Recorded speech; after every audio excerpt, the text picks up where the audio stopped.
G'day punters, welcome to the Mailbags preview of the long weekend ahead at Easter, and just as occurred over 2,000 years ago when Jesus died and was resurrected as we went towards the weekend, the same thing happened yesterday at Jack Dickens with Betfair, which managed to die and collapse in a hole, causing bookmakers all across the country to completely shit their pants, and then it magically resurrected itself just in time for a very handy weekend on the punt. Well, maybe just like Jesus, it passed on the Wednesday and just needs to resurrect itself by the Saturday so that everyone in the game knows what to do late. There was some interesting moves, like Top Sport got smacked a few times. Not the right horses that didn't win, but there was good betting the last few races. It was very interesting to watch on Wednesday. Fascinating that some of the employees at Betfair who front-footed everything on Derby Day, the communication on their social media yesterday was disgraceful. Obviously, like, everyone understands, I think, that there's going to be situations that no one can control. But, like, just communicate that, hey, guys, we have no idea what's going on, so therefore we have no idea how long this is going to be out for. I wouldn't think that would be that hard. But anyway. It's been twice in the last... If you say anything too controversial or against the big machine, that they can get pretty upset. So we're just, it was interesting. I enjoyed the betting angles that you saw on track, and just hope, like Jesus, it comes back in 3 days' time for Saturday, because it won't matter for Friday for you, because there'll be limited to zero liquidity anyway at Ascot. Oh, they might be a little bit pumped around, because people got to bet. They got to get themselves wet somehow. So join the fun at Ascot. Come on. I can't wait for tomorrow. It's traditionally one of Peter's... Well, we saw Rob Scurry on Saturday produce a Jesus-like performance. It was elite. But you were God. Was it 2 years ago? It might have been 3. It might have been 2018 off the top of my head. I reckon he spent 22 units curls and returned over 100. It was fucking unbelievable. What was the biggest price winner, like, with an actual unit on it? I'm a god. No, I'm not. I'm a love man in the last. It knocked off some pike thing, which was, I think, even money or $1.80, and it was. I was taking $81 fixed before the jump. Yeah, it was like 0.25. It was unbelievable. 0.25 units. It was. Yeah. It's got to be on. Anyway, so we've got Ascot tomorrow. Standalone Pistol Pete time. Curls. You haven't got Corona. Looks like Queensland's sweet. The old boy Simo's cursed again. He's up there for Blues Fest, which they just cancelled. How are you surviving mentally? Well, the cafe that I visit daily did have a positive case, but unfortunately for me, that case was that carrier visited at 10:30. I was there at 7:30, so I was a little bit pissed, because I think that getting the Rona over Easter, dying, and then coming back would really be befitting to this time of year. But anyway, yeah, so we're all systems go. You can wear a mask to the races, but I don't know, fuck that. I'm not doing that. I'll just sit in the office and bet. There's 11 meetings in Queensland on Saturday. 11 meetings. Just say you averaged 8 horses per race. That's 88 jockeys required. Like, that's, yeah. Someone's going to ride winners over Easter, and it's going to be a miracle.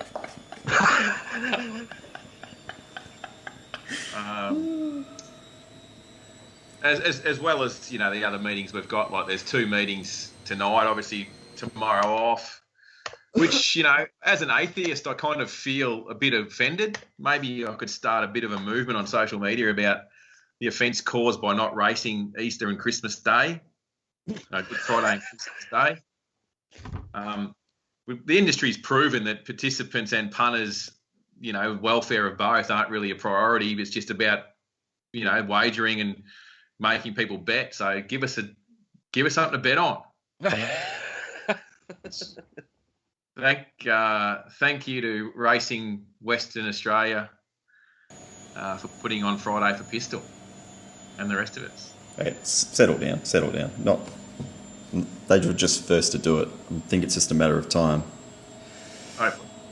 Well, All right. fascinating, because racing in WA would be one of the states that understands and cares little for actual wagering. I think it's just a coincidence that they're a standalone, to be honest. Oh, it's got nothing to do with wagering, trust me. There is wagering has zero to do with anything.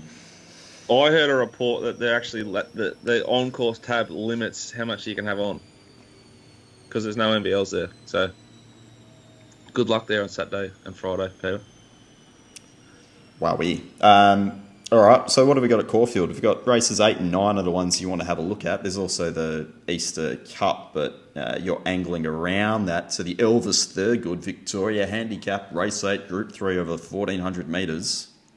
Yeah, look, usual blah, blah, blah. Rails out 6 metres. So live and learn. See what happens with the track pattern and all that good stuff, eh? I think Be Good Dear Mother, Cuba, Morvada, Grey Worm, and Asia Chivalry will roll forward from the good gates. Well, Asia Chivalry and Grey Worm, not so much. They rode Asia Chivalry cold first up, despite the great man indicating to me that the plan was to go forward. So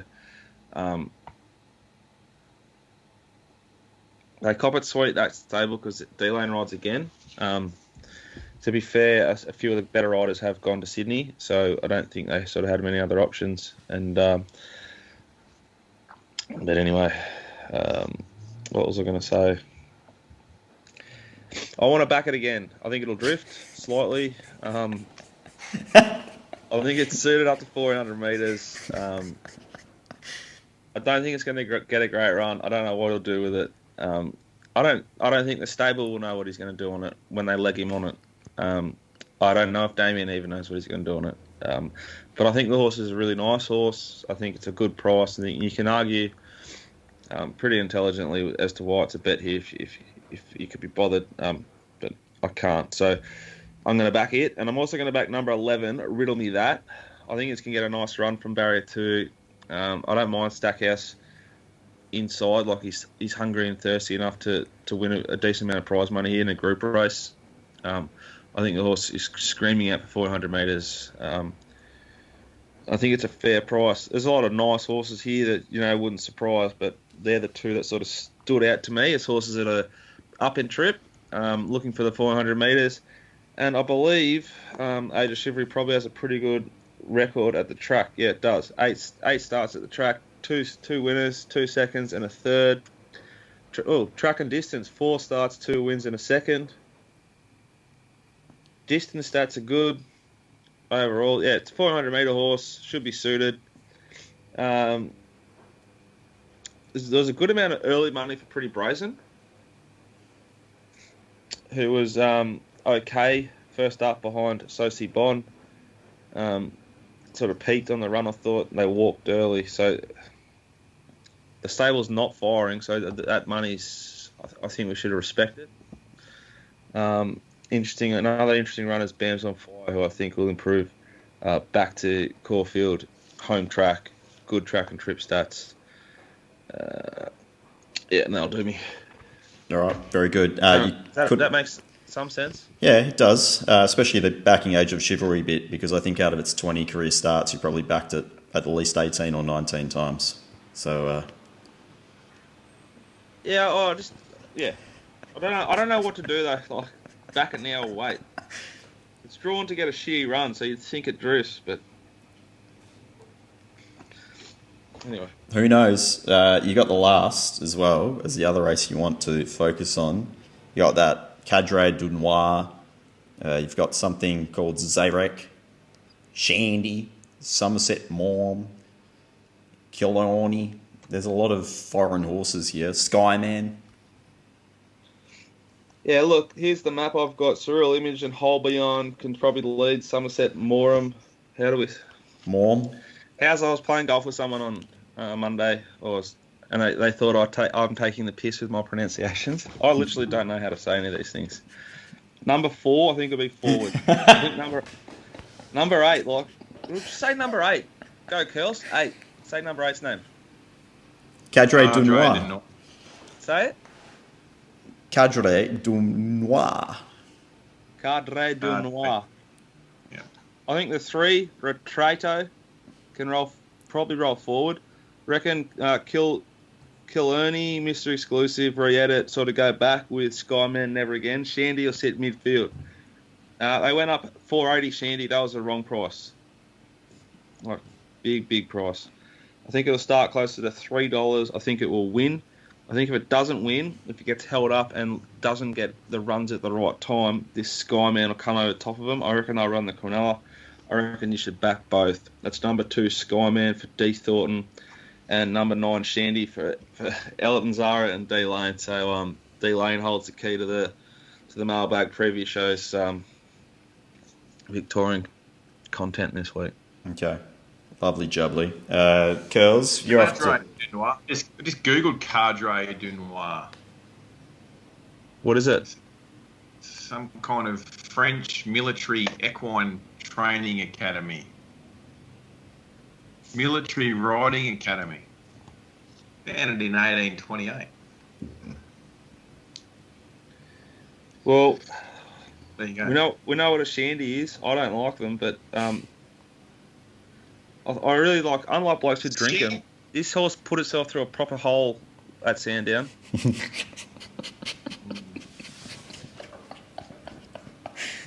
No, I'm saying blokes who drink them wouldn't have the courage to go through that gap. This horse does. Beer and lemonade. Wowie. ScoMo would be huge, Sandy, man. Do you know Somerset Maugham or however you want to pronounce it? Very difficult name to pronounce, Kells, and I'm not going to judge you for getting it wrong. Likely named after English playwright, novelist, and short story writer William Somerset Maugham. Probably, yeah, that makes good sense, eh? This is a great thing about the mailbag. You might occasionally learn something. Yeah. Kels, what's happening at Eagle Farm? Well, they're racing there on Saturday, Pistol. As well as 10 other venues, at least a Saturday, which is good. Just for those following at home, I had to choose between Aquas Park, Gold Coast, Barcaldine, Eagle Farm, Emerald, Flinton, Gatton, Gladstone, Mareeba, Nanango, Roma, and Boulia, I think you pronounce it. So out of those 11, I think I'll cover Eagle Farm. Sort of like race 4 a little bit as a race to discuss. It's got a few angles and a few chances, and sort of one that I probably should have done some business yesterday. It seems like some owners have, or someone has close to the stable. Race 4, number 7, East Asia. Likely named after that part of the world. You'd hope so. Possibly. East Asia comes here from Sydney, and it's having its first start for Robert Heathcote. Patrick Webster formerly trained it. It's got some form around that sort of benchmark 72 class in Sydney, and money's for it. It's got some strong figures. I think it's a great chance. I think it maps really well here. Got a horse like In Gear, Distuwan, and probably Sanified, another horse in this race, will be pushing up. I think Distuwan, it's in the market for sure, but it's got a 3 kilo claimer and an outside gate, so I think it's going to do too much work early. So it's taken up a fair chunk of the market at 350. So I'll be happy to sort of take it on. I think it's a horse with plenty of ability, but sort of happy to take it on here. I think they might sort of be looking for it coming across and make it a little bit hard work for it. In Gear's got good stats at Eagle Farm, 6 starts there, 2 wins and 3 minors. Look, it's very important that you're on horses that can handle the surface at Eagle Farm. We know it's firm. The rain's all but gone. So, I expect it to race sort of firmish again. So, In Gear's got the stats there.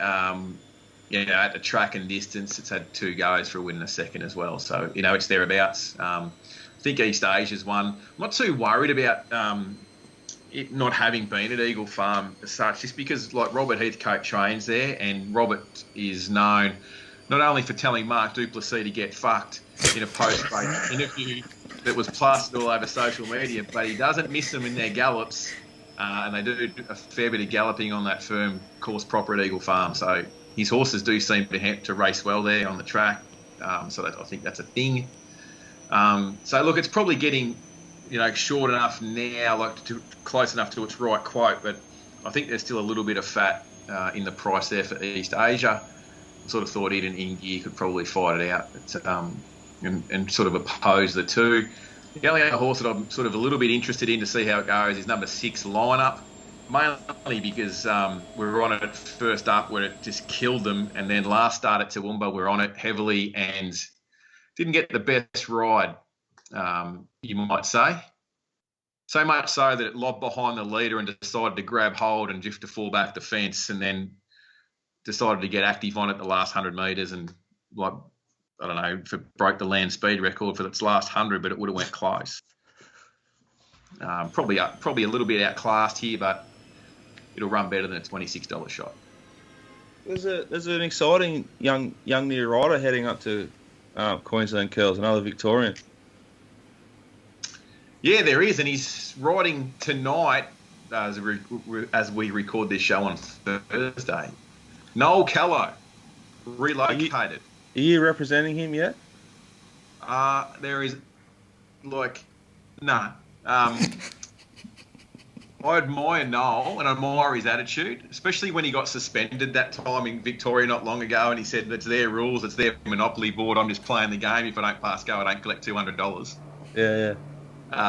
That's a good line. So, look, I think Noel might enjoy himself in Queensland where it's, there's a perception there's stewards might not be as sharp up here as down there. So I think someone with Noel's ability could have a bit of fun up here and ride a stack of winners.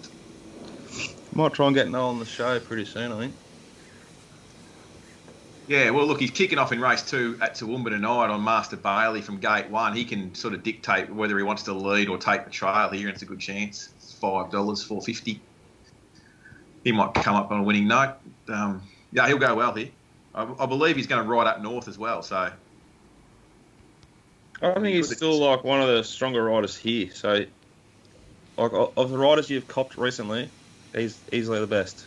I was going to say, speaking of up north curls, you might get a ride on I Want to Be on Avocado Sunset. What a horse. 3 on the bounce. Yeah. What a bloodstock agent. Well, Jack, I've dipped my toe in again. Oh, no. No, I have. Just the toe. So the Avocado has won 3 on the bounce and covered his purchase price, so everyone's happy. So decided to go again. There's a horse called Selling Sunset that's trained in the Gold Coast Innerland at Canungra there. Casey Fogden trains his horse. Now, he's had is that near Mount Tambourine? Yeah. Yeah. So it trains out of that Aquas farm, the facility out there, and has some boxes in at the Gold Coast as well. So this horse had a couple of official barrier trials. It's ran second both times, and the horse that's won each of those trials has gone on and won a 2-year-old maiden. So I thought this thing's just like this. So I black booked it anyway, right? And sort of made some inquiries of what they're doing with it, because I'm not sure, for those that sort of follow it a little bit, they'll understand that the horses that Aquas have ownership in, they sell unless they're going to make it, so to speak, to the higher end. Yeah, stallions particularly. So, they're fillies and sort of, the geldings, they've been selling a lot of them lately. And so just sort of inquired if this one was available and it was going to sell. And as it turned out, Casey, who's a trainer in her own right, who used to be at Aquas as well, but she trains now in her own right, had brought the horse off him, so it was a great opportunity to go into it. And it wasn't a lot of money, and it runs the casino on Tuesday, and the fields are out now. It's drawn barrier 1, and because it's Bob's bonus, it's 20 grand to a winner. Goes around the 7-horse field on Tuesday for 20,000 to the winner of 2 good barrier trials. So I thought, if you're going to punt it, you might as well own it. Are we in this thing? Yeah, I'll put yous in it. Yeah, good. The mailbag syndicate will have to go in it, I think. Good. Yep. I'm happy. I'm keen. So Right. obviously, if someone else wanted to get involved with us, we're not syndicating this horse. We are not doing anything that make Race Victoria or anyone email us a cease and desist notice. How would they get involved? Just go straight to the trainer. I can point them in the right direction. There you go. To the trainer. Yeah. Very good. Well handled. Buy off the trainer. It's a lot cheaper than buying a yearling, and you go to the races Tuesday. So I thought it was a great idea. It is a great idea. It's a sensational idea. How far is Casino from the Gold Coast? The racetrack Casino. Casino, the racetrack, is that like an hour and a half Northern from New Byron? South Wales. It's just over the border there, yeah. Yeah, Just I've been there. Rural. Can't believe there's a racetrack there. Yeah, good. If you Google casino, you come up with Treasury Brisbane. But casino. No, it's not far away anyway. It's just a hop over the border, and they're racing there Tuesday. So why'd they call it casino, Curly? Did it used to be involved? like Drew Barrier won as well. In the early settlers' time? Was it a gambling hotspot for convicts?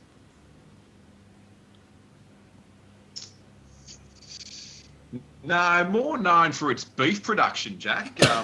Casino have a big beef week there. Well, I don't know about the origins of it. I know a lot, but that's not. Good question. Don't know. Okay, the educational component of this show is well and truly off the rails. So, shall we have a look at Ascot just before we finish? There is 18 races there over the next 48 hours. Yeah, but most importantly, guys, if you enjoy any of the content, you might be able to tell it's getting a little bit. I'm running out of gas. So the point of the content sometimes is to support my fellow mailbaggers, and it's Peter's time to shine. And if you want to support him and support me and support us, head to themailbag.com.au. What does it cost them to bet for 2 days in a row when there's nowhere else to bet? Race by race, via the app, accountable betting advice. What does it cost them, Peter? Depends on how many other places you want to bet at. What's the cheapest? I don't know. Depends how generous I am. We don't know how much it costs, but it's not too expensive and it's well worth your expense. Peter's flying. Would equate to being, if you're just getting my stuff, about $1.20 a race. It's great information. Right. It's great value. Get around him, support him. It's his time to shine. We just sit back tomorrow. Is tomorrow the day you're supposed to eat fish or meat? I think you're supposed to eat meat. Where's going to be what? For those of the faith, Jack, you're not meant to eat red meat or meat. Yeah, so tomorrow's going to be a big fish day then, and a big pistol day. We're going to be betting on ponies at Ascot, eating our prawns. Prawns, Coronas, Pistol Pete. Then when he fills right on up, go back to the shop, buy the Platinum Pack, and you can bet 880 races in Queensland on Saturday and 8 or 9 races at Caulfield. Let's keep this simple in the Karrakatta Plate, Group 2 for the 2-year-olds. The map is chaotic. That's probably the first thing. There's heaps of speed, there's oodles of speed. It's going to come down to potentially how the track's playing, but I still think you want to be forward of midfield despite all that pressure up front. Spin the Knife for Luke Fernie and Jason Brown, I think is going to be the map horse. Wasn't suited last start, went back towards last, did okay going through the line, was supported on that occasion against Policier. Policier's drawn cast. I've been with it both starts this prep. I will follow up once more because I do rate this filly's ability. It's a wonderful race, but I can't wait to see some of these things in the flesh. I think it's going to be a really good mounting yard race for the 2-year-olds. It will be warm enough. Might be a little bit going on there in the yard. And I think we've got a pretty handy profile across the mailbag on 2-year-olds parading, wouldn't you say, Dickens? It's one of the things we're actually respected for, I'd say. Yeah. Always have an edge. But we're always getting a little bit better at our form analysis thanks to puntingform.com.au. Absolutely. No bullshit. Like, it genuinely helps and you continue to learn. Yeah. Other race of note is race 5. It is Clairvoyance returning after a spell. Now, you might recall this horse was favourite for the Group 1 Winterbottom Stakes last year, but was scratched due to a hoof abscess. Goes around $1.50. Is this yours again? No, it's the same stable, but I don't own it. I can't keep up with it. Yeah. Yeah, I do have quite a number of horses, but this isn't one of them. Is this one of the big futures ones we had? No, we're trying to edge around it, and luckily that proved to be the right move. Perfect yard race. First time seeing this horse. Get a little bit of intel. Will I be able to lay it $1.50? Will I be able to lay at the place? We'll see. Yeah, win and place, baby. Well, you might not be able to do any laying unless you want to apply for a license, because is Betfair back? I don't know, but we've had the Tab and Betfair crash in the last 6 months, so it's been a great time to be a punter. Yeah, never a better time. Yep. We'll all be SP bookies eventually, won't we? Oh, don't say that. We'll get audited. It's a pretty busy place right now. I think there's about to become another 45 online bookies, so we should be sweet to bet, provided they go up. I don't know. Is there laws around they have to actually put up a fair market, girls? Like it's got to be within 140% or something. I don't know. I doubt it. I suppose it's buyer beware. I've noticed. I've probably taken it a little bit more notice recently. Like, yesterday we're betting at Doomben and sort of betting 128% markets 20 minutes before the race, just before the QIP kicked in. So 25 minutes before the race, it's getting harder to. I found it hard. I don't know whether I'm just going through that sort of phase or what, but just finding it difficult at the pricing at this point, particularly maybe because there's so many meetings going on and in Queensland anyway, and the shorties seem short, if that makes sense. The shorties just seem to be getting shorter. So yeah, finding the value's been a little bit harder anyway. I don't know what their rules are. Some bookies don't even go up at 1 o'clock, even though the NBL kicks in. So I don't know if there's any uniformity at all. But all I know is that when NBL does kick in, there's at least 10. Yeah. I was going to say, when the NBL excludes pistol, obviously, but when the NBL does kick in, there's at least 10 or 12 bookies you can bet at to win 1,000. So if you need to be getting on to win more than 12,000 at 9 o'clock, you must be going all right. So there's plenty of opportunity to get on. You might get on as much as you want at the price you want, but is that not the game? Yeah, but 98% of the population will get on more than enough for themselves at 9 a.m. It would just be nice if. I can't believe that they don't have to take the bet when they go up with the market. Yeah, that needs some tweaking for sure. For sure. I don't know. Yeah. Anyway, lads, that'll do us. There's plenty going on. We haven't even mentioned sport, but the Festival of the Boot continues this weekend. NRL, AFL, cricket's back online with the IPL coming out soon. That starts April 9, so stay tuned for that if you like betting on the late night extravaganza that is the Indian Premier League. Who doesn't? There's another bowls tournament coming up too. Oh, Bushy's back.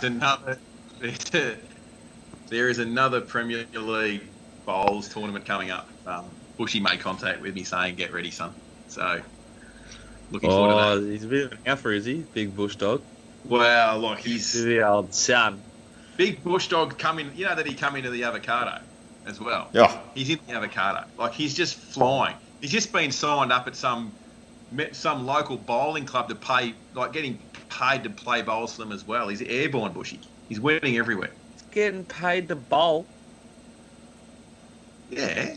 It's they play. There's big cash tournaments going on there. in the lawn bowls. Maybe we should have a crack at it. Ah, fuck, I'm too useless. I'll just be worried. I've just got to try and find a winner. That's hard enough. I've got to bet at Bow Desert today. Like, give me strength, Jack. Can't do 3 things at once. I think we're going to bet at Pakenham too, which, if it loses, will be the last bet ever at Pakenham. I don't reckon I've had a winner there for at least the whole... Like, we've won a shitload in Victoria this month. Really strong month. Donated a heap at Pakenham. Would have been an enormous month without Pakenham. But we'll probably bet there again tonight. And we've got another big group day in Sydney with Scurry. Airborne. Beyond airborne. Can it continue? Yes. I think it can. Yeah. He's in the zone. He's in that right. He's in that good headspace. Yeah, it's feeling good. The horses are talking to him, baby. Indeed. All right. Go well, lads.